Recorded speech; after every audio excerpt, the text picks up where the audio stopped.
you're here today to discuss President Biden's fiscal 2024 budget request for the U.S. Army Corps of Engineers and the Bureau of Reclamation. I know we're all thinking of Senator Feinstein and wishing her a speedy recovery and return, and I want to thank Ranking Member Kennedy for being flexible and working with me to make this hearing happen today. I really appreciate it, so that we can keep our appropriations process on track. Today's hearing marks another important step as we work to return to regular order and pass in a timely bipartisan way our funding bills to keep our families safe, our economy strong, and our nation competitive with adversaries like China. Defense spending tends to get a lot of attention, but we cannot forget that our rivers and our waterways are some of the most critical resources we have. Effective water management is essential to keeping our families healthy, our environment thriving, and our economy competitive. We use our water resources managed by the Bureau and Corps to irrigate crops that feed families across the country, to transport those crops and other goods along our rivers and out of our ports to consumers around the world, and to provide habitat for keystone species that are essential to local economies and ecosystems alike, like salmon in my home state of Washington. We even count on water and hydroelectric power to literally keep the lights on in cities across the country. So when it comes to our nation's competitiveness, this is something we can't take for granted.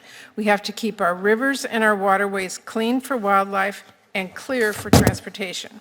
We have to keep our faucets running. We have to keep our ports bustling, our farms irrigated, and our electric grid reliable. And we have to keep our communities safe and prepared for extreme weather events amid the worsening climate crisis with levees and seawalls and nature-based infrastructure to prevent flooding. The President's budget works to do that with key investments to strengthen our nation's port and waterway infrastructure, water conservation, and climate change resiliency. But the President's request is less than we provided last year for the Army Corps of Engineers and the Bureau of Reclamation.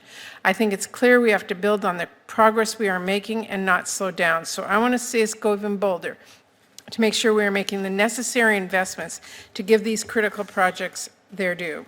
I'm glad to see this budget does include much needed resources for projects to improve navigation through dredging our ports and maintaining waterways, support ecosystem restoration like in the Columbia River system in Washington, and protect endangered species like the fish passage at the Howard Hansen Dam, which will open up 100 miles of new habitat for our salmon.